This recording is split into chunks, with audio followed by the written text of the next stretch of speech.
अच्छा जी, तो week fifth है, ठीक है। और यहाँ तक कि आपका सेशनल में जितना भी कंटेंट हमने देखा यहाँ तक आपका सेशनल में आएगा, ठीक है। तो आप जितने भी ये 5 वीक्स का जो कोर्स है इसमें आप लोग ना थ्योरी पे कम फोकस करें, ठीक है, कि like what is this, what is this. और इस जो ये सॉर्ट ऑफ एक्टिविटीज हमने की है ना, लाइक इसमें वीक फोर्थ में और अभी जो वीक फिफ्थ में, ठीक है, तो इन इन इन पे अपना माइंड बना के इस तरह का क्वेश्चन आएगा जिसमें आप लोगों को कोई कोई भी सिनेरियो गिवन होगा, ठीक है, उसका आप लोगों ने एनालिसिस करना होगा और एट द एंड उस एनालिसिस से फिर एक डिजाइन रेडी करना होगा कोड के लिए, ठीक है। कोड तो खैर नहीं, लेकिन वो क्लासेस बनाओगे उसके अंदर फंक्शन और ये चीजें, तो स्टार्ट से यहाँ तक एंड तक जाना, इस तरह का क्वेश्चन होगा। एक ही क्वेश्चन होगा, उसमें डिफरेंट आपके पार्ट्स होंगे, ठीक है। तो वो बाकी की थ्योरी म्यूरी और उन चीज़ों पे छोड़ दो, ठीक है, अभी से कह रहा हूँ, ठीक। हाँ, डायग्राम सी बनाइए। इस कोर्स का ऑब्जेक्टिव ये है कि डिज़ाइन करना है, तो डिज़ाइन करना है, बस एक्टिविटीज़ है वो होगी, पूछ के क्या करना है कि ये कैसे करेंगे, ये कैसे करेंगे, उसकी ज़रूरत नहीं है, ठीक है।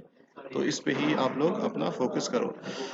अच्छा जी, आज का जो आज भी हम एक केस स्टडी ही देखेंगे इस वीक में ही, इस वीक की जो 2 क्लासेस हैं।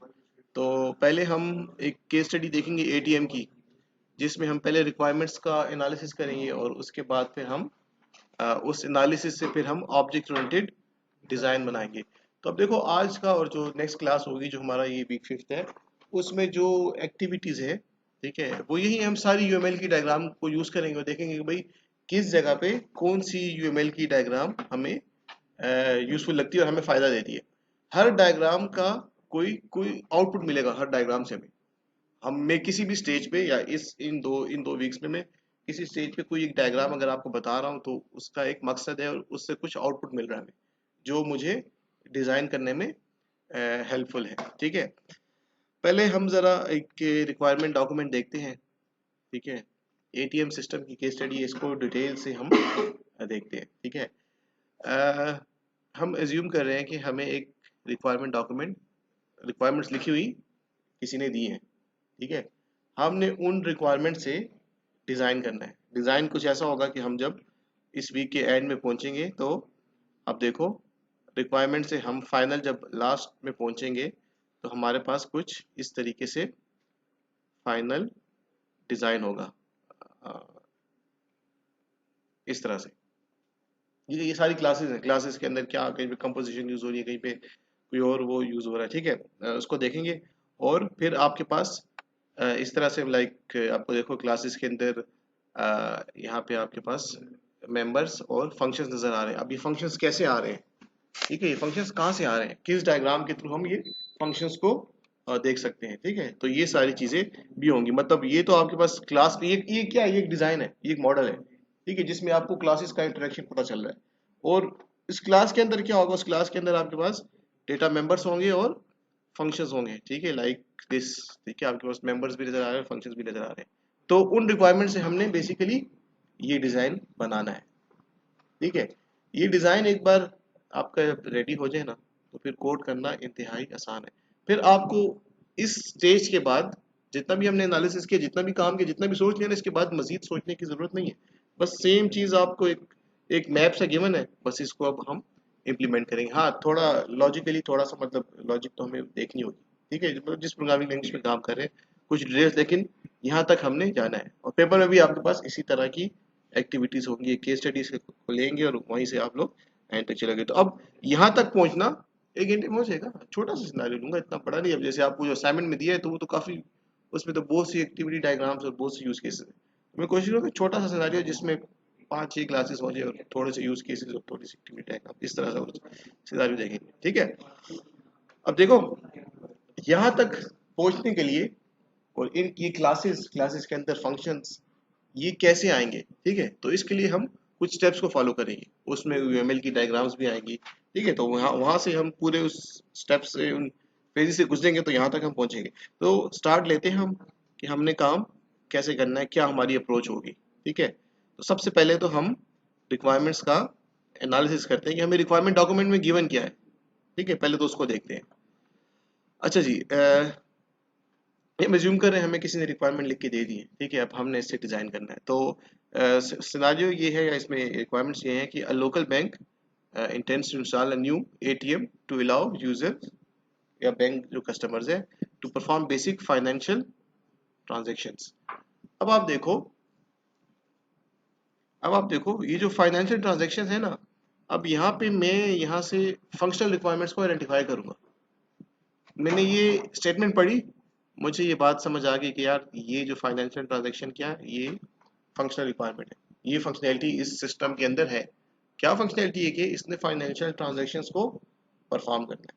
ठीक है, अब फाइनेंशियल ट्रांजैक्शन में क्या आता है डिटेल्स वो आगे चल के हमें कहीं पे पता चल जाएंगे। ठीक है, अच्छा दूसरी फंक्शनल रिक्वायरमेंट कि each user can have only one account at the bank. Bank के अंदर हर यूजर का एक अकाउंट होगा। ठीक है, इसको भी हम कह सकते हैं कि इट्स फंक्शनल रिक्वायरमेंट। ठीक है, फंक्शनल और नॉन फंक्शनल रिक्वायरमेंट में तो पता है ना डिफरेंस। ठीक है, जितनी जो फंक्शनैलिटी से रिलेटेड है, ठीक है, वो फंक्शनल रिक्वायरमेंट है, और नॉन फंक्शनल भी फंक्शनैलिटी से ही रिलेटेड है। ठीक है, अब मैं आपको एग्जांपल देता हूँ। ऐसा ऐसा कुछ स्टेटमेंट लिखा हो जिसमें ये लिखा हो कि इस एटीएम मशीन ने या इस सिस्टम ने एक करंट टाइम पे 1000 यूजर को एटलीस्ट सपोर्ट करना है, मतलब 1000 क्यूरीज को एक सेकंड में या एक कितने सेकंड में जरूर रिस्पॉन्ड करना है। तो अब ये तो एक फंक्शनल रिक्वायरमेंट है, साथ साथ इस फंक्शनल रिक्वायरमेंट के साथ हमारे माइंड में एक नॉन फंक्शनल रिक्वायरमेंट आती है कि भाई हमने इस सिनारियो में परफॉर्मेंस पे फोकस करना है। तो अब इसके साथ हम एक नॉन फंक्शनल रिक्वायरमेंट लिखेंगे, भाई ये रिक्वायरमेंट गिवन है, इसके साथ कौन सी नॉन फंक्शनल रिक्वायरमेंट इंपॉर्टेंट है, हम कहते हैं भाई इसके साथ परफॉर्मेंस। अब परफॉर्मेंस हमने कैसे लानी है वो फिर बात का काम है। ठीक है, परफॉर्मेंस लाने के भी डिफरेंट डिस्ट्रीब्यूटेड अप्रोच पे, मतलब एक सर्वर पर है तो 2 सर्वर पर चले जाएंगे। ठीक है, या कोई भी आप एल्गोरिथम हमारा ऐसा है, ठीक है, लाइक सॉर्टिंग हो रही है तो हम देखेंगे कौन सा सॉर्टिंग एल्गोरिथम रनिंग टाइम कम है, ठीक है, कम्प्लेक्सिटी कम है, वो यूज करें फॉर एग्जांपल। ठीक है, तो परफॉर्मेंस के और तरीके हैं। ठीक है, इसे छोड़ तो ये सोया होता है। अच्छा, ATM user should be able to view account balance, ठीक है, withdraw cash and take money off the account और डिपॉजिट फंड। ठीक है, ये 3 आपको फंक्शनल रिक्वायरमेंट्स और नजर आ रही हैं। ठीक है,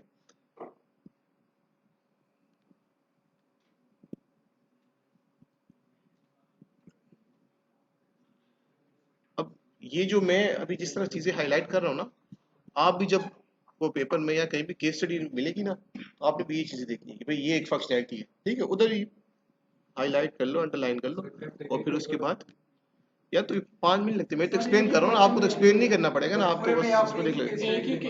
एक ही छोटा सा सिनारियो होगा जिसमें ज्यादा एक्टर्स नहीं होंगे, 2-3 एक्टर्स होंगे, उसी के लिए सब कुछ करना होगा 1 घंटे के अंदर। ठीक है, अच्छा यहाँ पे देखिए, अब यहाँ पे हमें क्या नजर आ रहा है, कुछ और एक्टिविटीज नजर आ रही है। हम कह सकते हैं कि यूजर क्या करेगा सिस्टम के साथ, तो हम कहते हैं यहाँ पे देखो डिपॉजिट फंड्स को डिपॉजिट करेगा, कैश विड्रॉ का यहाँ पे आपको लिखा नजर आ रहा है, और व्यू देयर अकाउंट बैलेंस। तो हम यहाँ पे हमें ये 3 चीजें नजर आ रही। ठीक है, तो अब आपने माइंड में सिर्फ इतने यार ये 3 चीजें हैं, ये 3 एक्टिविटीज, इनके लिए यूज केसेस बनाने और इनके लिए फिर एक्टिविटी डायग्राम। यूज केस तो सिंपल है ना, कि हम यूज केस में क्या है, एक्टर बनाएंगे कि बैंक जो कस्टमर है और वो he can withdraw, he can deposit fund, और he can transfer money etcetera. अब उसकी भी डिटेल्स के लिए फिर एक्टिविटी डायग्राम्स में आएंगे। अच्छा जी, ये इसी केस स्टडी को हम आगे सेशनल के बाद जब आएंगे ना, सेशनल के बाद इंशाल्लाह, तो उसके बाद फिर हम जावा स्टार्ट करेंगे। ठीक है, डिजाइन जो है ना वो बस हो चुके हैं आज इन 2 वीक्स में, डिजाइन हो चुका है। डिजाइन में कुछ और बातें आएंगी, कुछ प्रिंसिपल्स आएंगे जो साथ साथ हम देखेंगे, लेकिन अब डिजाइन के साथ कोडिंग जरूरत है, उसकी जरूरी है कि हम उसको लिंक कर सकें। ठीक है, वरना फिर सिर्फ पढ़ पढ़ के थ्योरी पढ़ पढ़ के फिर बोर होता बंदा। तो अब इसके बाद हम जावा स्टार्ट करेंगे, और फिर यहाँ पे ये देखेंगे कि ये जो फाइनल मॉडल जो आपको मैंने भी दिखाया है ना, इसको जावा में कैसे इंप्लीमेंट करेंगे। ठीक है, कंपोजिशन कैसे होती है, इनहेरिटेंस वगैरह तो आपको कंसेप्ट पता है, लेकिन जावा में हम उसको करेंगे। तो साथ साथ लैंग्वेज भी हो जाएगी और डिजाइन का जो हमारा ऑब्जेक्टिव वो भी हो जाएगा। अच्छा जी, यहाँ पे आपको इस अगर अगर आप इसको देखें, ये कौन बातें कर रहा है यार, यहाँ पे अब देखें तो यहाँ पे आपको बस साइलेंस, यहाँ पे अब आपको इंटरफेस बताया जा रहा है। ठीक है, कि यूजर जो है हमारा, वो जब फर्स्ट टाइम एटीएम के बाहर जब एटीएम को यूज करने जाएगा, ठीक है, तो एटीएम की स्क्रीन पे क्या होगा। ठीक है, तो हम कहते हैं यहाँ पे भाई इस तरह से आपको एक वेलकम मैसेज, ठीक है, और उसके बाद हम कहते हैं कि please inter your account number and inter your pin. तो अब ये यहाँ पे ये बताने का मकसद ये है कि जब आप लोग भी लेट्स से हु नोज कि आप लोग कहीं भी जाते हो, ठीक है, एज अ डेवलपर जाते हो, तो वो आपसे कहता है कि यार ये इसका पहले तो इसकी रिक्वायरमेंट्स तो गैदर करो, ठीक है। तो आप रिक्वायरमेंट्स आप इसी तरह लिखनी है और जहाँ जहाँ साथ साथ हो तो आप उस सॉफ्टवेयर को एज्यूम करो, उसका एक इंटरफेस साथ साथ बताओ, ठीक है। अब यहाँ पे देखो इस डायग्राम को देख के हमें, डायग्राम को पिक्चर को देख के हमें पता चल रहा है कि भाई जो फर्स्ट इंटरेक्शन होगा हमारा सिस्टम के साथ वो कैसा होगा, तो हम कहते हैं वो ऐसा होगा, ठीक है। कि स्क्रीन पे आपका एक वेलकम मैसेज डिस्प्ले होगा और हम कहते हैं कि वो यूजर से अकाउंट नंबर मांगेगा और उसके बाद पिन, ठीक है, ये दो चीजें। अच्छा, यहाँ पे आपको कुछ और चीजें नजर आ रही हैं। जब एटीएम मशीन है ना, तो उसमें हम कहते हैं कि भाई एक कीपैड होगा, एक स्क्रीन होगी, ठीक है। और यहाँ पे हम कहते हैं कि ये कैश डिस्पेंसर जहाँ से कैश विड्रॉ होके आएगा, और एक हम कहते हैं डिपॉजिट स्लॉट जहाँ पे हम अगर अपने अकाउंट में कुछ डिपॉजिट कर रहे हैं तो वो मनी हम यहाँ से दे सकते हैं, ठीक है। सही है। तो अब देखो ये चीज हमें पता चली, मतलब ये चीज हमारे सामने आई तो हमें पता चल रहा है कि भाई हमने जो फर्स्ट इंटरेक्शन होगा हमारे सिस्टम के साथ कैसा होगा, ठीक है। तो अब ये चीजें mention not in the form of requirements, तो फिर बंदा सोचता है कि भाई क्या कहाँ से स्टार्ट करें। तो ये रिक्वायरमेंट्स इसीलिए है कि इसमें आपके पास सारी डिटेल्स हो। अब ये आपने की है या आपको जो जिसने प्रोजेक्ट दिया है उन्होंने करके दिया है, ठीक है, वो हमारा कंसर्न नहीं है। बस आप भी करो तो इस तरह से करो, कोई भी आपको रिक्वायरमेंट देता है तो वो आपको इस तरह रिक्वायरमेंट्स लिखी हुई मिलेगी। हम एनालिसिस क्यों करते हैं? एनालिसिस इसलिए करते हैं कि ये जो हमें रिक्वायरमेंट्स स्टेटमेंट्स जो लिखी हुई मिली है, ज़रूरी तो नहीं कि ये ठीक हो, और ये एक एक रिक्वायरमेंट स्टेटमेंट को पढ़ना ये मुश्किल काम है। इसके अकॉर्डिंग अगर आपको कुछ डायग्राम दिखा दी जाए तो फौरन समझ आएगी, और वो डायग्राम, वो एक पिक्चर इन 1000 वर्ड्स जो लिखे हैं उससे बेटर होगी, समझने में भी आसानी होगी, तो इसलिए हम ये डायग्राम्स बनाते हैं, ठीक है।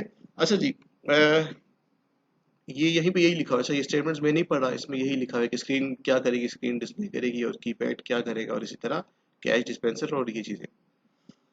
अच्छा जी, फिर यहाँ पे कहता है कि द बैंक वांट्स यू। अच्छा, ये यहाँ पे ये लिखा है केस स्टडी में कि हम एज्यूम कर रहे हैं, अब हमारे पास तो हार्डवेयर सिस्टम नहीं है ना एटीएम का, तो हम सॉफ्टवेयर को एज्यूम कर रहे हैं। तो यहाँ पे जो ये जितने भी है ना ये हमारे कंपोनेंट्स होंगे। स्क्रीन को हम एज्यूम करेंगे इसके पीछे भी कोड होगा, ठीक है। कीपैड, कीपैड का क्या काम है?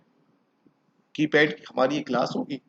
उस क्लास में क्या होगा कि जब भी मैं यूजर से इनपुट लेता हूँ, ठीक है, जब भी कोई ऐसा होगा तो मैं इस कीपैड की क्लास में एक फंक्शन कॉल करूंगा और वहां पे मैंने इनपुट के लिए कोड लिखा होगा, ठीक है। तो जब भी इनपुट लिया जाएगा वो कौन लेगा? वो ये कीपैड की क्लास, ठीक है। जब भी कोई मैसेज डिस्प्ले कराना होगा तो मैं एक फंक्शन कॉल करूंगा किसको? स्क्रीन की क्लास को, और वो मुझे वो करके देगी, स्क्रीन पे प्रिंट करके देगी। जब भी कैश डिपॉजिट करना है या कैश विड्रॉ करना है तो फिर मैं फंक्शन कॉल किसको करूंगा? इस क्लास को। तो ये जितनी भी है इन सब के बैकएंड पे क्लासेस होंगी, ठीक है। ये भी क्लासेस कैसे आइडेंटिफाई करेंगे? याद है वो जो नाउन्स को एक्सट्रैक्ट करते हैं, तो उस पे हम आगे चल के आएंगे। अच्छा,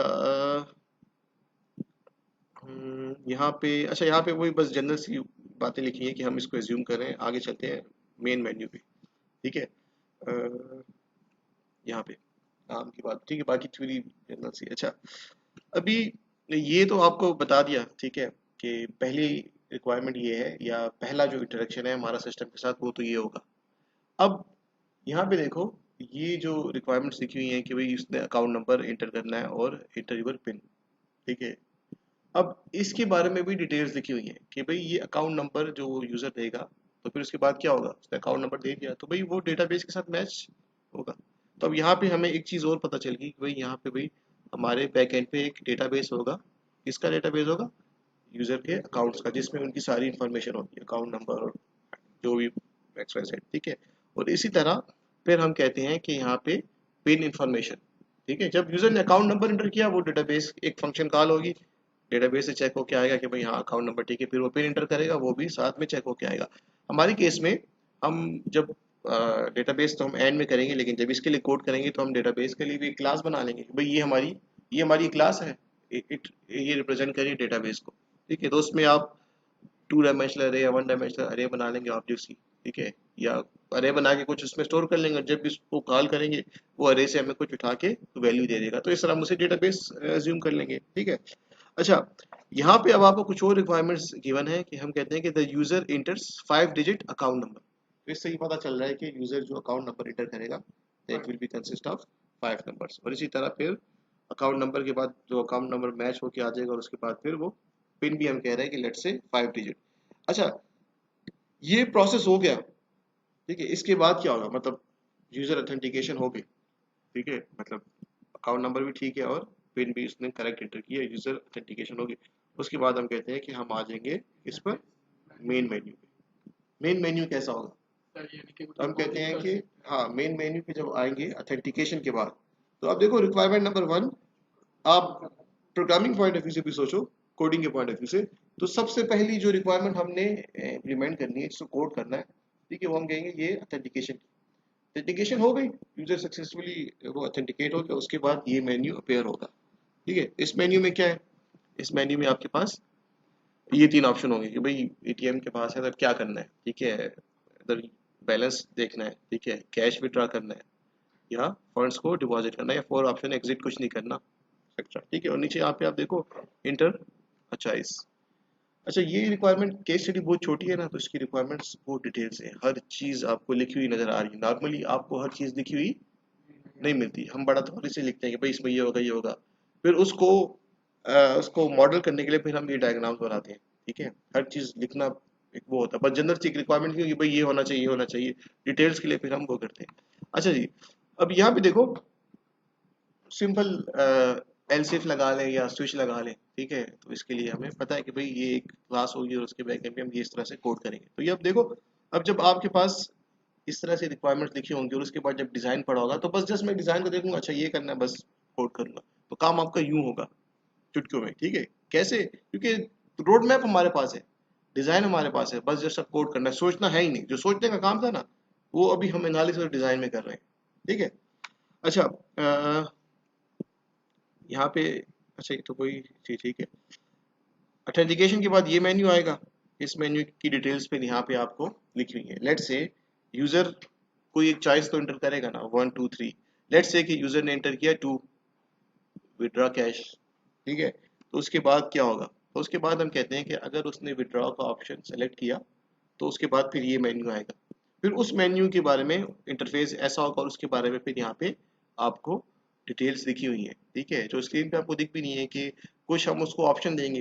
क्विक फास्ट कैश, जो अक्सर हम देखते हैं फास्ट कैश का ऑप्शन आता है, उसमें पहले से अमाउंट लिखी होती है, किसी एक को टच करो क्लिक करो ओके, या फिर वो 1 2 3 4 5 6 डिफरेंट ऑप्शन है, और या उसके बाद है चूज अ विड्रॉ अमाउंट, या आप खुद से अपनी अमाउंट लेना चाहते हो, या तो इन्हीं में से कोई विड्रॉ करना चाहते हो तो वो देख लो, नहीं तो दूसरी अमाउंट लेना चाहते हो, ठीक है। तो यहाँ पे वही सब कुछ यहाँ पे हमने लिख दिया है, ठीक है, कि यूजर इनमें से कोई एक मेन्यू सिलेक्ट करेगा, ठीक है, और उसके बाद ये सारा प्रोसेस होगा, ठीक है। तो आई थिंक मुझे ये पढ़ने की जरूरत तो नहीं है ना, ठीक है, क्योंकि सिंपल लोन है, ठीक है, वो यही सारी स्टेटमेंट में रिक्वायरमेंट में यही लिखा हुआ है, ठीक है, कि if the withdraw amount chosen. अच्छा, कुछ और बातें, अभी यूजर इनमें से कोई एक ऑप्शन सेलेक्ट करेगा, ठीक है, 1 2 3 4 5 कुछ भी, ठीक है, या कोई अमाउंट इंटर करता है, अब उसके बाद क्या होगा, ठीक है, अब ये चेक होगा कि उसके अकाउंट में इतना बैलेंस है कि नहीं, ठीक है, नंबर 1 ये। नंबर 2, उसके अकाउंट में इतना बैलेंस है, तो उसके बाद ये देखा जाएगा कि वो जो डिस्पेंस जो स्लॉट है ना, उसके अंदर इतना सफिशिएंट बैलेंस है कि नहीं, ठीक है, तो उसको देखेंगे। उसके बाद सफिशिएंट बैलेंस है तो फिर आपके अमाउंट जो है वो विड्रॉ होगी, और उसके बाद आपके पास फिर वो होगा, क्या कहते हैं, डेटाबेस फिर आपका अपडेट होगा कि पहले लेट से 10,000 थे तो 5,000 विड्रॉ कर लिए, तो आपके अकाउंट में वो इन्फॉर्मेशन अपडेट होगी, ठीक है। तो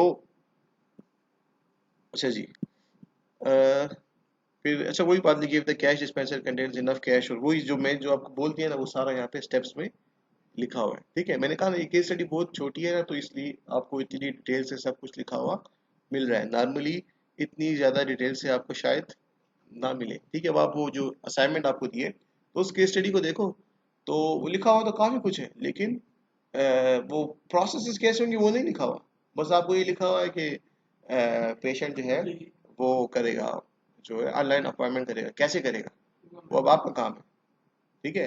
या कोई और है कि डॉक्टर ने मेडिसिन रिकमेंड कर की, ठीक है, और वो मेडिसिन जा रही है इसके पास, वो ऑलरेडी जो उसकी प्रिस्क्रिप्शन है वो फार्मेसिस्ट के पास जा रही है, वो वहाँ पे जाएगा, अपना आईडी बताएगा और ये चीज़ें, तो ये चीज़ें आप इसमें आप कैसे करोगे? तो ये सारी एक्टिविटीज़ जब आप कर लोगे ना, तो जब उसके बाद डिज़ाइन पे जाओगे, जब असाइनमेंट नंबर 2 होगी, तो यही एनालिसिस आपको हेल्प करेगा। ठीक है, तो देखो हर फेज पे जो हम काम कर रहे हैं ना, वो नेक्स्ट फेज पे हमें हेल्प करता है। एनालिसिस जो हम कर रहे हैं ना, ये हमें हेल्प करेगा डिजाइन में, और जो डिजाइन हम कर रहे हैं वो हमें हेल्प करेगा कोड में। ठीक है, तो डिजाइन के लिए हम एनालिसिस कर रहे हैं और फिर कोड के लिए हम डिजाइन कर रहे हैं। ठीक है, अच्छा जी, ये तो हो गया। इसके बाद आते हैं मजीद, इसमें लिखा हुआ है। ठीक है, अच्छा ये भी बस इसकी भी पढ़ने की जरूरत नहीं है, आप लोग इसको पढ़ लोगे। ठीक है, वो सारी चीजें हैं। ठीक है, ये लिखा हुआ है कि अगर वो डिपॉजिट करता है तो तब क्या एक्टिविटीज होंगी। ठीक है, तो इन जनरल आपको ऐसा मिलेगा, लाइक रिक्वायरमेंट डॉक्यूमेंट के यूजर कैन डिपॉजिट। अब कैसे करेगा, तो फिर वो आपने उसको एक्टिविटी डायग्राम बनाओगे, यहाँ पे लिखा हुआ नजर आ रहा है, आप उसकी एक्टिविटीज बनाओगे कि स्टेप 1 में ये होगा, स्टेप 2 में ये होगा, स्टेप 3 में ये होगा, सो ऑन। ठीक है, तो अच्छा जी, अब आते हैं हम सिस्टम को एनालाइज करने में। वही हमें रिक्वायरमेंट डॉक्यूमेंट किसी ने दिया था। ठीक है, ये रिक्वायरमेंट डॉक्यूमेंट हमें किसी ने दे दिया कि भाई ये रिक्वायरमेंट्स है, इसके लिए आपने डिजाइन करना और इसको आपने डेवलप करना है, इसके लिए कोड करना है। तो अब हम क्या करेंगे, तो अब जब एनालिसिस की बात आ रही है, तो एनालिसिस करने के लिए हम किसको यूज करेंगे, यूएमएल को। ठीक है, यूनिफाइड मॉडलिंग लैंग्वेज को। तो क्या करेंगे, ठीक है, अब ये जो यहाँ पे मैंने लिखा भी है कि ये जो केस स्टडी है ना, ठीक है, बातें लिखे, ये जो केस स्टडी है ना, ये इतनी डिटेल से है ना कि इसका हम एनालिसिस ना भी करें ना, काम चल जाएगा, क्योंकि बस बहुत छोटा सा सिनेरियो है कि यूजर एटीएम को यूज करेगा और दो तीन एक्टिविटीज है, क्या तो कैश विड्रॉ कर सकता है, डिपॉजिट कर सकता है, या किसी दूसरे के अकाउंट में ट्रांसफर कर सकता है। ठीक है, अब लेट्स से जैसे आप, मैं आपके असाइनमेंट के पॉइंट ऑफ व्यू से आपको समझा रहा हूँ कि काम आप कैसे करोगे। आपको रिक्वायरमेंट गिवन है, पहला काम ये करना है आपने, स्टेक होल्डर्स को आइडेंटिफाई करना है। क्या नाम है, अबूजर, अबूजर, अबूजर, ये स्टेक होल्डर्स क्या होते हैं? नहीं, स्टेक होल्डर्स, अकाउंट होल्डर्स नहीं, स्टेक होल्डर्स मुझे कि 9 फिंगर टिप्स रखे, ये भी स्टेक होल्डर, ये भी स्टेक होल्डर, ये भी स्टेक होल्डर। एटीएम की सिनेरियो में स्टेक होल्डर कौन होगा, और कोई स्टेक होल्डर कौन होते हैं? जिनका सॉफ्टवेयर में कोई पार्ट है, पार्ट इन द सेंस कि कोई यूज कर रहा है, तो इसमें सारे आ जाते हैं, यूजर भी, एडमिनिस्ट्रेटर भी, डेवलपर भी। ठीक है, तो ये सारे स्टेक होल्डर्स आ जाते हैं। ये बहुत ही सिंपल वो है। ठीक है, अगर ये कोई आपसे पूछ ले, इसका आंसर नहीं करो, तो कहेंगे यार ये क्या। सेशन में एक क्वेश्चन तो ऐसा होता है। अच्छा, आप अपनी केस स्टडी को देखो असाइनमेंट की, तो स्टेक होल्डर कौन कौन से नजर आ रहे थे? डॉक्टर्स, पेशेंट्स, नर्सेज, और कोई सपोर्ट फार्मासिस्ट। ठीक है, हाँ, लैब लैब असिस्टेंट, लेबोरेटरी वाला जो है, तो ये सारे आपके क्या स्टेक होल्डर्स। तो आप लोगों ने भी इसी तरह स्टेक होल्डर्स को जब आपने फाइंड आउट कर लिया कि भाई ये मेरे स्टेक होल्डर्स हैं, तो अब फिर उसके बाद आप जो पहला काम करोगे, जो मैंने आपको असाइनमेंट में भी दिया, यूज केसेस, कि आप उन स्टेक होल्डर्स के यूज केसेस बताओ कि how these users can use the system, या how these users are going to use the system, कि यूजर सिस्टम को कैसे यूज करने जा रहे हैं, मतलब क्या क्या करेंगे सिस्टम के साथ, इनका क्या इंटरेक्शन। तब कहते हैं पेशेंट ये करेगा, डॉक्टर ये करेगा, वो लैब वाला जो है वो ये करेगा, और XYZ। ठीक है, तो जब यूज केस आप बनाते हो वो कुछ आपके पास इस तरह से होगा। ठीक है, सिंपल, यहाँ पे आपने एक एक्टर बना दिया। ठीक है, ये आपका कस्टमर है। ठीक है, हम बता रहे हैं कि भाई कस्टमर, हमारी इस केस स्टडी में ना सिर्फ एक ही आपके पास वो है, एक्टर है। जो आपकी केस जो असाइनमेंट में, उसमें आपके पास बहुत से एक्टर्स होंगे। तो क्या करें, हम कहते हैं भाई उस एक्टर का एक रोल ये है कि वो अकाउंट को यू देख सकता है, कैश विड्रॉ कर सकता है, और इसी तरह फंड्स को डिपॉजिट कर सकता है। इसके अलावा भी कर सकता है। यहाँ पे आप, हम यहाँ पे एक और यूज केस अगर बना दें कि वो डिपॉजिट फंड्स हैं, ट्रांसफर, ठीक है, मनी ट्रांसफर के, वो दूसरे अकाउंट में ट्रांसफर कर सकता है, एक ये यूज केस हो गया। अच्छा, कोई और यूज केस आपके माइंड में हो यहाँ पे? नहीं, ये तो यूज केस ना हो ना। अ, क्या कर सकता, हाँ, यूटिलिटी बिल्स पे कर सकता है। ठीक है, तो उसका वो आप एक यूज केस बना लोगे यहाँ पे। ठीक है, मनी ट्रांसफर तो हो गया ना, ऊपर मैंने यहाँ पे लिख दिया। लोन का क्या होगा? नहीं, तो एटीएम से मैं कैसे लोन लूंगा यार? लोन के लिए तो मुझे बैंक में अप्लाई करना पड़ेगा ना। वो थे ना, एक होता है डेबिट, एक क्रेडिट। डेबिट कार्ड होता है, क्रेडिट कार्ड होता है, एक भी ये आपको तो तो उसमें पैसे नहीं, अच्छा। हमारे पास वापस पैसे नहीं लिमिट कमाते, होती है वहाँ पे सर, आपको जमा सर वो कराना है। पास ठीक है। अच्छा देखो, अब यहाँ पे मैंने स्टार्ट में हमने एक बात की थी, जब पढ़ा था तो हमने कहा था कि देखिए जब भी हम रिक्वायरमेंट्स का एनालिसिस करते हैं ना, तो उसके लिए एक चीज जरूरी है, डोमेन डोमेन नॉलेज। ठीक है, अब देखो हमने डिफरेंट यूज केसेस एज्यूम किए ना, ये भी हो सकता है, ये एक्चुअल में वो क्या होगा, वो हमें सही इन्फॉर्मेशन जो है ना, वो हमें वो बैंक वाले ही प्रोवाइड कर सकते हैं कि भाई ये हमारी पॉलिसीज हैं और ये चीजें, ठीक है। तो इस तरह बहुत से यूज केसेस बन सकते हैं। ये तो एक एक्टर है। दूसरा एक्टर, हम दूसरा एक्टर उसको देख लो, लाइक सिक्योरिटी कोई गार्ड, नहीं, सिक्योरिटी गार्ड नहीं ना, वो एटीएम पे उसने क्या करना है, तो बैंक खड़ा होता बैंक है। बैंक का जो एक कोई एम्प्लॉय है, ठीक है, जो एटीएम को देखता है, हैंडल करता है, तो उसका क्या काम है, वो कैश वगैरह वहां पे जब कम हो जाए कैश, तो कैश को वहां पे रखता है। तो उसका क्या इंटरेक्शन होगा, उसका ये इंटरेक्शन होगा, हम कहते हैं कि वो सिस्टम को ऑन ऑफ करता है, on off for time being, जब उसने, मेंटेनेंस भी तो होती है हाँ, अगर कार्ड आते हैं मेंटेनेंस में आते हैं, उसने लेट्स से कैश कम है और कैश स्लॉट में रखना है, ठीक है, तो वो उस वक्त जब कैश रख रहा है उस वक्त तो एटीएम काम नहीं करेगी, थोड़ी देर के लिए सिस्टम को आप कह लो कि लेट्स से डीएक्टिवेट करेगा या ऑफ करेगा, शट डाउन करेगा, ऑन करेगा, ये उसका काम है। तो आप इसी तरह उस एक्टर को बनाओगे, उसके यूज केसेस बनाओगे। तो देखो ये यूज केसेस बना रहे हैं, तो हमारे सामने ना आपको कहा ना, हर यूएमएल की डायग्राम आपको कुछ, मतलब हम एम ही नहीं बना रहे, उसका कुछ फायदा है, उसको देख के हमें कुछ पता चल रहा है, कुछ हमें इनपुट मिल रहा है, कुछ इन्फॉर्मेशन मिली है, अच्छा भाई वो ये करेगा, वो ये करेगा। तो जब ये सारी चीजें लिखी होंगी, तो फिर यही फंक्शनैलिटी हमने कोड के थ्रू इम्प्लीमेंट करनी है, ठीक है। तो इसलिए हम कहते हैं कि ये हम एक्टिविटीज करें। तो ये यूज केसेस आप इस तरह बनाओगे, ठीक है। और आपने क्या कहा, अबू जर ने क्या कहा था, मेंटेनेंस के मेंटेनेंस का, ठीक है। मेंटेनेंस मतलब कोई इन केस कोई प्रॉब्लम आती है, यस सर ठीक है, हाँ ये भी है कि कोई प्रॉब्लम आती है, सपोर्ट लेके ठीक है, तो उसके लिए क्या करेगा, ठीक है। एटीएम, कुछ सिनारियोज देखो कि अगर एटीएम डाउन होता है तो उस वक्त क्या करेगा, कभी कभी कार्ड हाँ ही कार्ड कभी कभी वो स्टक हो कैप्चर हो जाता है, ठीक है, सर उसके लिए क्या करें, सर आगे छुट्टियां होती ठीक है। तो देखो यूज केसेस कितने हो सकते हैं, यूज केसेस बहुत से हो सकते हैं, यूज केसेस ये भी हो गया, तो अब ये आपने सोचना है। सर कभी कभी तो ये अच्छा, भी होता ये है कभी कि मैंने वो नहीं किया, ठीक है। सर पैसे ना पकड़ो तो अंदर चले जाते हैं, मेरे साथ एक दफा हो गया सर अच्छा, बस बस बस, ठीक है सब इधर सुने, इधर बात सुने, ठीक है। कहने का मतलब ये है कि यूज केसेस, बहुत से यूज केसेस हो सकते हैं। तो यूएमएल की जो ये डायग्राम बनी है ना, कुछ सोच के ही बनी है कि आप इस तरह डिफरेंट यूज केसेस सोचोगे, और वही यूज केसेस फिर आपने कोड के थ्रू उसको वो करना है, ठीक है।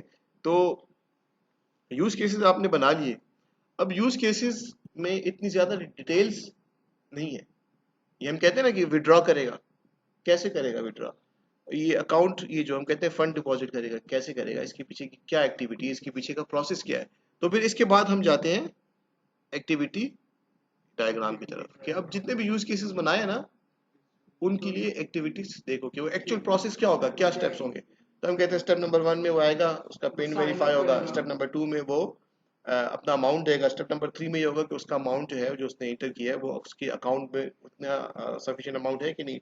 वहां से जब ओके हो गया, तो फिर हम कहते हैं स्टेप नंबर 4 में वो डिपॉजिट स्लॉट में देखा जाएगा कि उतनी अमाउंट है, और फिर उसके बाद 5 में वो पैसे निकल जाएंगे, और 6 में उसका अकाउंट अपडेट हो जाएगा, और so on and so fourth, इस तरह से काम आपका होगा, ठीक है। तो इस तरह से आपने अपनी असाइनमेंट में अपनी केस स्टडी के हवाले से ये काम करना है, ठीक है। लेट्स से अब ये यहाँ पे तो यूज केस है ना, ये मैंने आपको कहा ना, ये केस स्टडी काफी, इसमें 2-3 वो थी ना, तो इसकी एक्टिविटीज हमने पहले भी जो डायग्राम देखी उसमें भी बैंकिंग की सिनेरियो था, तो डायग्राम्स आपको नजर आ रही है, ठीक है। हम कहते हैं कि अभी हमारा एनालिसिस हो गया है, ठीक है, हम एज्यूम करें कि यूज केसेस भी बन गए हैं और एक्टिविटीज भी बन गई है, ठीक है। तो अब ये बन गया, अब इनका क्या करें, ठीक है। अब इनको यूज करेंगे हम डिजाइन में, ठीक है, इनको हम यूज करेंगे डिजाइन में। आप कैसे बैठे हो यार, गिर ना जाओ पीछे। अच्छा जी, हम कहते हैं एनालिसिस हमारा हो गया, ठीक है। अब हम मूव करते हैं टुवर्ड्स डिजाइन, ठीक है। एनालिसिस हमने कहा हो गया हमारा, हमने यूज केसेस बना लिए, एक्टिविटीज डायग्राम, ये चीजें बना ली। अब हम कहते हैं कि अब हमने जाना है टुवर्ड्स डिजाइन। अब डिजाइन से हमारे माइंड में आता है कि डिजाइन, जब हम कहेंगे कि now we are done with design, के डिजाइन हमने कर लिया, तो हम कहते हैं कि हमारे पास एक मॉडल सा बन के आएगा, जिसमें हमारे पास क्लासेस होंगी, उन क्लासेस का आप इसमें कोई इंटरेक्शन होगा, उन क्लासेस के अंदर एट्रीब्यूट्स होंगे, और उन क्लासेस के अंदर फंक्शंस होंगे। ठीक है, फंक्शंस कहाँ से आएंगे, किस डायग्राम के थ्रू आएंगे, एट्रीब्यूट्स के लिए कौन सी डायग्राम यूज करेंगे। ठीक है, तो इस तरह से अभी सर हमने मुझे लास्ट टाइम ये पढ़ी चीजें थी देखी है। वो कौन सी मैंने लास्ट टाइम क्लासेस के लिए पढ़ी थी class diagram, class yes diagram, sir class उससे तो डायग्राम। काफी ज्यादा चीजें सामने क्लास डायग्राम के अंदर हम कहते हैं यार ये हमारी क्लासेस है, इसके अंदर क्या क्या फंक्शन होंगे। लेट्स से क्लास 1 है, सर तो उससे सब कुछ इसके अंदर फंक्शन क्या होगा, तो फंक्शन आप ये जब एक्टिविटी डायग्राम्स को देखोगे तो वहां से आपको नजर आ जाएंगे। ठीक है, अच्छा जी, अच्छा अब हमने सिस्टम डिजाइन करना है। ठीक है, हमारे इसी केस स्टडी के लिए हमने डिजाइन करना है। अब डिजाइन क्या करना है, डिजाइन में हमारे पास दो चीजें हैं। ठीक है, स्ट्रक्चर एंड बिहेवियर।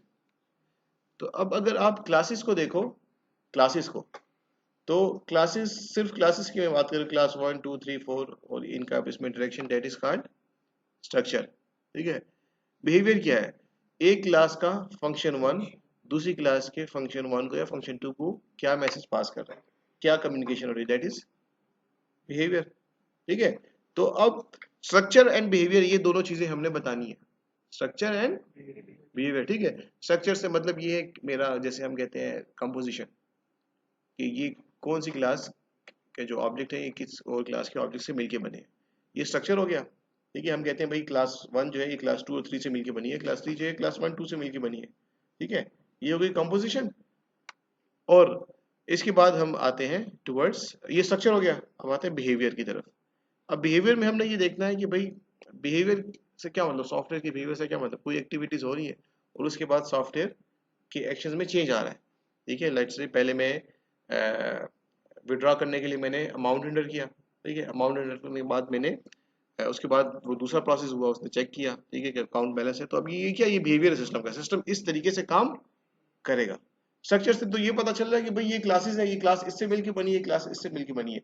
बिहेवियर में एक्चुअल हमें वो उसकी ये पता चल रहा है कि वो फंक्शनैलिटी को कैसे इंप्लीमेंट करेगा। तो ये दो चीजें हमने देखनी है। अब यूएमएल की जो डायग्राम्स हैं, ठीक है, यहाँ पे आपको उसको स्ट्रक्चर एंड बिहेवियर डायग्राम्स में ही कैटेगराइज किया गया है। ठीक है, तो स्ट्रक्चर डायग्राम में आप देखो, आपके पास क्लास डायग्राम, कंपोनेंट डायग्राम, इसी तरह ऑब्जेक्ट डायग्राम है और डिप्लॉयमेंट डायग्राम है, पैकेज, बहुत सी डायग्राम्स आती हैं।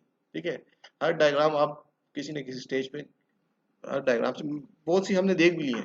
ठीक है, और कुछ की जहाँ पे बाकी जरूरत पड़ेगी उसको हम फिर वहाँ पे देखेंगे। तो अब यहाँ से हम एक डायग्राम उठाते हैं, क्योंकि हमने कहा ना कि हम कोड की तरफ जा रहे हैं, तो हम क्लास डायग्राम को लेंगे यहाँ से। ठीक है, क्लास डायग्राम, अच्छा, यहाँ से हम क्लास डायग्राम लेंगे। क्लास डायग्राम के अंदर आपको पता है क्या है, स्टेट एंड बिहेवियर।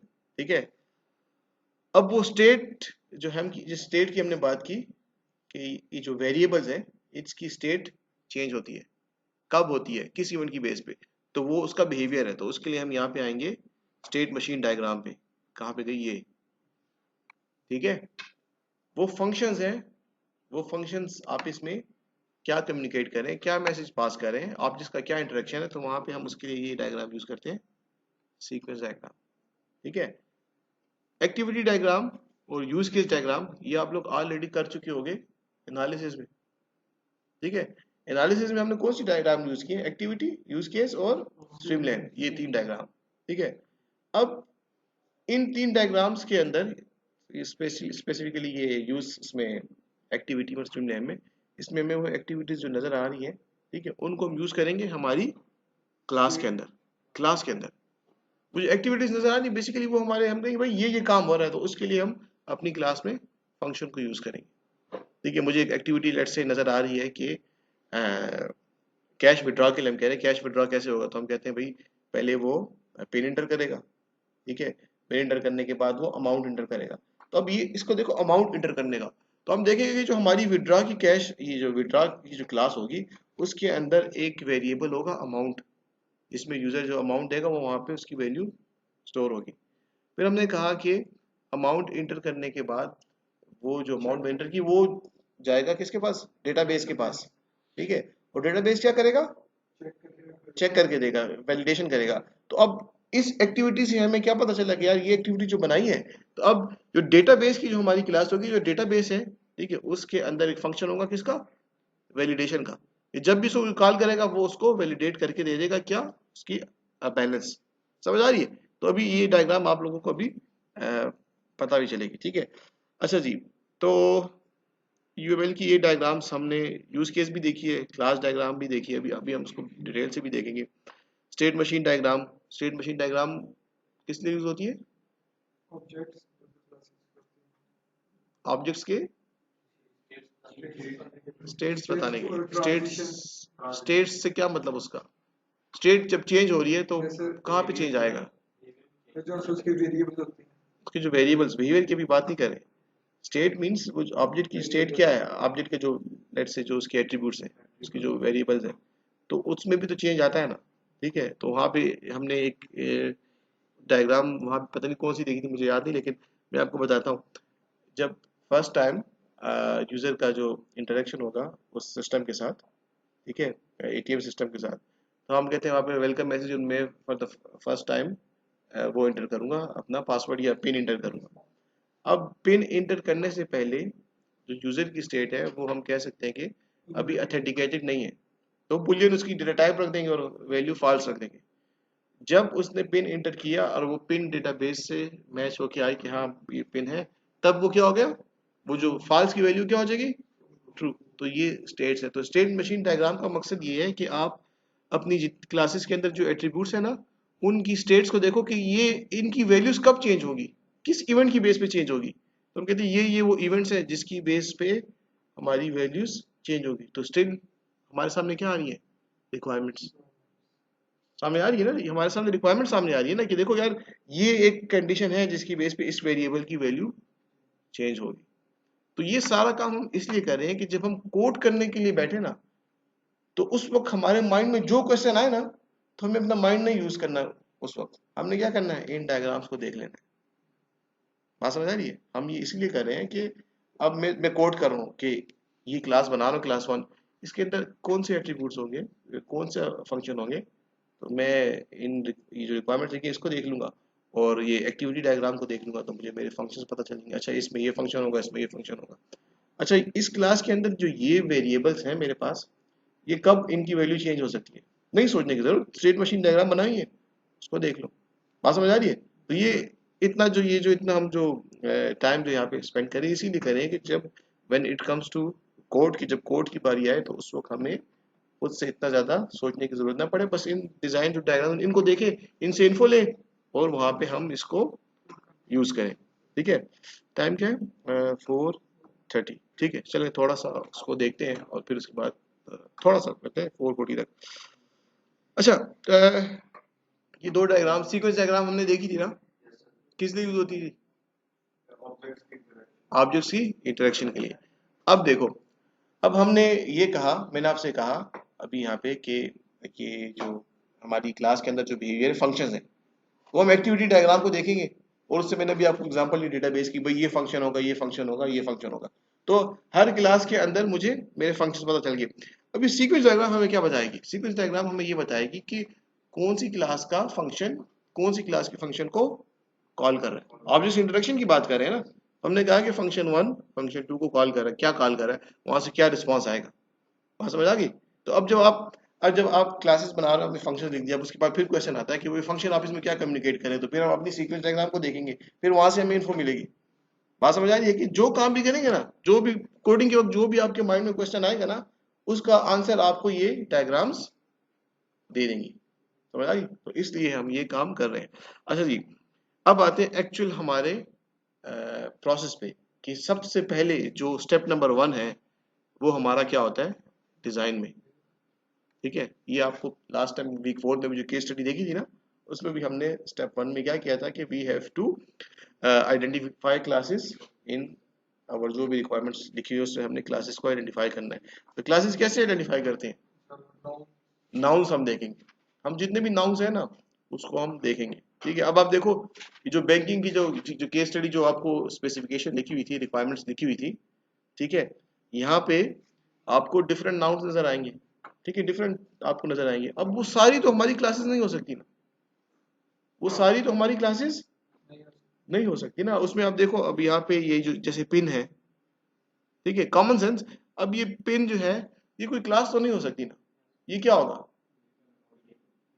ये किसी क्लास का मेंबर मेंबर होगा, एट्रीब्यूट होगा, जिस क्लास का भी उसको बाद में देखेंगे, पर ये एक मेंबर होगा। ठीक है, इसी तरह आप यहाँ पे देखो, आपके पास बैलेंस है, तो बैलेंस भी जो हमारा अकाउंट है, अकाउंट में देंगे इसके अकाउंट में कितना बैलेंस है, उस क्लास का एक एट्रीब्यूट होगा। इसी तरह आपके पास यहाँ पे अगर आप देखो मनी या फंड्स है, ठीक है, उसकी भी क्लास नहीं होगी, अकाउंट नंबर इसकी भी नहीं होगी। ठीक है, और क्या है, ठीक है, balance inquiry balance inquiry, function होगा। वो फंक्शन होगा। हाँ ये फंक्शन होगा। अब किस क्लास में होगा वो पता नहीं है, शायद इस कोई क्लास भी हो इसकी, ठीक है, उसको भी देखते हैं।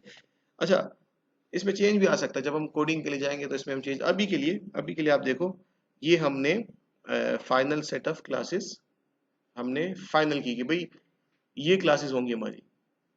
ठीक है, बाकी को फिल्ट्रेशन की ना, बाकी को हमने फिल्टर किया कि भाई ये क्लासेस हमारी नहीं होंगी, तो हम कहते हैं भाई एक हमारी एटीएम की क्लास होगी, the very first class, the main class. अब इसके अंदर क्या होगा, इस एटीएम क्लास के अंदर हमने ये अगर हम एक क्लास बना रहे हैं ना इनिशियली, तो थोड़ा बहुत तो सोचेंगे ना कि ये क्लास हम क्यों बना रहे हैं। ठीक है, उसके अंदर फंक्शंस क्या होंगे वो बाद में आते हैं कोडिंग के वक्त, और ये डिजाइन के वक्त अभी एंड में। लेकिन अब इस क्लास के अंदर हमने ये क्लास क्यों, मैंने ये क्लास लेट से सोचिए इस क्लास को क्यों मैंने क्लास कंसिडर किया। तो हम कहते हैं कि जो यूजर हमारा फर्स्ट टाइम जब उसका एटीएम के साथ इंटरेक्शन होगा, तो हम कहते हैं स्क्रीन पे मैसेज आता है वेलकम टू एटीएम। ठीक है, और वो कहता है कि क्या था, enter your pin number and enter your account number. अब वो कोड कहाँ पे लिखा होगा, तो हम कहते हैं वो कोड आपका इस एटीएम क्लास के अंदर लिखा होगा। समझ आ गई बात। ठीक है, फंक्शन जब उसका ऑब्जेक्ट बनेगा तो जो भी होता है कंस्ट्रक्टर करते हैं या फंक्शन के थ्रू जो भी। अच्छा, और उसके बाद हमने ये कहते हैं स्क्रीन की क्लास। ठीक है, अब हमारा जो एटीएम सिस्टम है उसके कंपोनेंट्स है ना, एक स्क्रीन होगी, एक डिस्पेंसर होगी, तो अब स्क्रीन के बैक एंड में, मतलब ये स्क्रीन आपको कुछ डिस्प्ले कर रही है, तो किस ना करे इसके बैक एंड में भी तो कुछ कोड है ना। ठीक है, तो हम यहाँ पे एज्यूम करें कि भाई ये स्क्रीन है, कि जब भी कुछ डिस्प्ले करना होगा ना, ठीक है, तो वो डिस्प्ले कैसे करेगा, उसके लिए जो कोड है वो मैंने स्क्रीन की क्लास में लिखा है। इसी तरह आपके पास क्या है, कीपैड। कीपैड का काम क्या है, इनपुट लेना। तो हम कहते हैं कि जब भी हमारा यूजर जो है वो जिस जगह में भी उसको इनपुट की जरूरत होगी, ठीक है, आया वो अकाउंट क्यूरी कर रहा है सिंपल कि मैं अपने अकाउंट में बैलेंस देखना चाह रहा हूँ, या वो पिन एंटर करना चाह रहा है, या वो कर रहा है कैश विड्रॉ करना चाह रहा है, ठीक है, कुछ भी काम कर रहा है, तो हम कहते हैं वो जो इनपुट लेगा वो आपका कीपैड की क्लास लेगी। ठीक है, अच्छा, कैश डिस्पेंसर, इस क्लास के अंदर क्या कोड लिखा होगा, जब कोई कैश विड्रॉ करना करेगा तो उसके बाद कैश को वहां से डिस्पेंस करना है। ठीक है, तो ये कैश डिस्पेंसर के अंदर लेट से एक फंक्शन होगा जिसे हम कहेंगे पहले भाई इतना कैश डिस्पेंसर में है कि नहीं, वहां से एक रिप्लाई आएगा, जब फंक्शन जहाँ से कॉल होता है कुछ रिटर्न कर रहा है तो वहां से आएगा भाई हाँ कैश है, उसके बाद हम दोबारा कहेंगे हाँ भाई इतना कैश है तो इसको डिस्पेंस कर लो। डिस्पेंस करने के बाद वो फिर एक फंक्शन कॉल करेगा कि भाई हाँ कैश डिस्पेंस कर दिया, now you can update database, क्या आप डेटाबेस को अपडेट कर सकते हो। ठीक है, इसी तरह डिपॉजिट स्लॉट, जहाँ पे मैं कुछ पैसे दे रहा हूँ कि मेरे अकाउंट में ये पैसे ऐड कर लो। इसी तरह फिर आपके पास वो है अकाउंट। ठीक है, जहाँ पे आपके पास हम इस केस स्टडी में हम ऐसे कंसीडर कर रहे हैं ना कि हमारा बैंक डेटाबेस है। ठीक है, डेटाबेस की एक क्लास है। डेटाबेस में नॉर्मली क्या होता है, आप लोग डेटाबेस पढ़ रहे हो या पढ़ लिया होगा या पढ़ रहे होगे, डेटाबेस में क्या होता है, पढ़ी हुई पढ़ी हुई है। अच्छा, डेटाबेस में आपके पास क्या होता है, अगर आरडीबी में पढ़ा है टेबल्स होती है ना, टेबल्स होते हैं। ठीक है, अब यहाँ पे हम ये कह रहे हैं कि हमारे डेटाबेस में क्या होंगे, डिफरेंट यूजर के अकाउंट्स होंगे। ठीक है, तो हम कहते हैं इस अकाउंट्स जो होंगे इसके अंदर बीच में एरे यूज करते हैं, कुछ भी यूज करते हैं। ठीक है, वो हम यहाँ पे कंसीडर करेंगे। एक और क्लास है विड्रॉ की, एक क्लास है बैलेंस इंक्वायरी की, एक क्लास है डिपॉजिट की। जब विड्रॉ करना होगा तो उस विड्रॉ कैसे होगा, अभी इसके स्टेप्स हमने देखे थे ना। ठीक है, तो उसको हम यहाँ पे उसके लिए जो जितना कोड होगा वो हम यहाँ पे लिखेंगे। ठीक है, इसको जरा जगा दो, ये भी सो गया।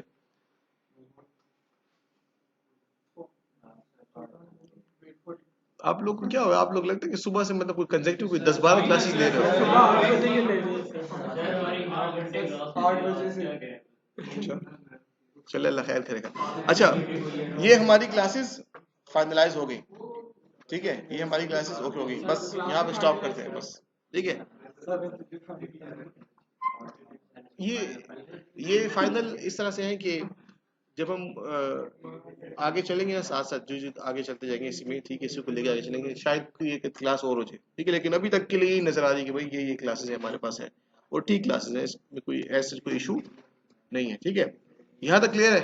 स्टेप नंबर डिजाइन में स्टेप नंबर 1 हमने कर लिया। अच्छा, अभी तक जो कर रहे थे वो एनालिसिस था, डिजाइन का स्टेप नंबर 1 कर लिया। स्टेप नंबर 2 में क्या होगा, इसके लिए क्लासेस का क्या है, आपस में इंटरेक्शन है, ठीक है, कंपोजिशन कहीं पे यूज होती है, कहाँ पे टाइटल, ये चीजें सपोज देख लेंगे। स्टेप नंबर 3 में एट्रीब्यूट्स देख लेंगे। स्टेप नंबर 4 में हम एक्टिविटीज और वो डायग्राम्स है उसको देखेंगे और वो उससे हमें फंक्शंस पता चल जाएगी, सीक्वेंस डायग्राम बनाएंगे, उनका इंटरेक्शन देख लेंगे और आखिर में आपके पास एक फाइनल डिजाइन बन जाएगा। और जब ये डिजाइन रेडी हो जाएगा उसके बाद बस कोड करना फिर बहुत ही आसान है, ठीक है। तो ये बस इसके बाद जब इंशाल्लाह सेशन के बाद जब कोडिंग स्टार्ट करेंगे ना तो ये कोर्स और इंटरेस्टिंग हो जाएगा। कोर्स इंटरेस्टिंग इस तरह से हो जाएगा कि अब जो डिजाइन डेवलप किया अब उसको कोड में कन्वर्ट कर रहे हैं, असल हमारा मकसद ही वही है, ठीक है। और डिजाइन यहाँ पे खत्म नहीं हुआ। अच्छा, ये वीक 5 के एंड में मतलब ये नहीं कि बस डिजाइन हमने सारा कर लिया, डिजाइन के कुछ और प्रिंसिपल्स भी हैं, कुछ और चीजें भी हैं जो हम साथ साथ फॉलो उसको करेंगे, ठीक है। अच्छा, जरा आप लोग खामोश हो जाए कि ऑनलाइन जो है उनसे मैं पूछ लूँ कि उन्होंने उनको कुछ, सर वो जाके हाँ देखते हैं ना। अच्छा, ऑनलाइन जो सुन रहे हैं मुझे, आपका कोई क्वेश्चन हो तो आप लोग क्वेश्चन कर सकते हैं।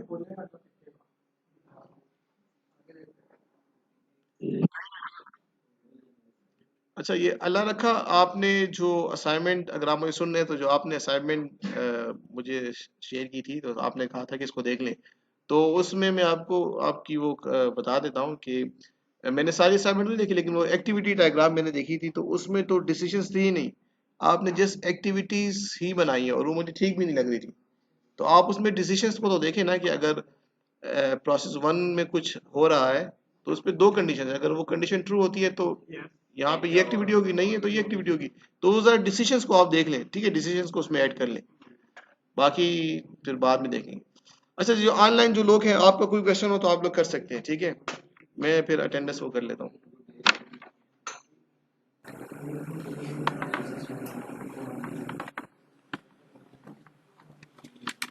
कुछ नहीं इनका कोई क्वेश्चन, पेपर में आप क्वेश्चन पूछ लीजिए। मैं पेपर में पूछूंगा। अच्छा, मैं ये रिकॉर्डर ऑफ कर दूँ।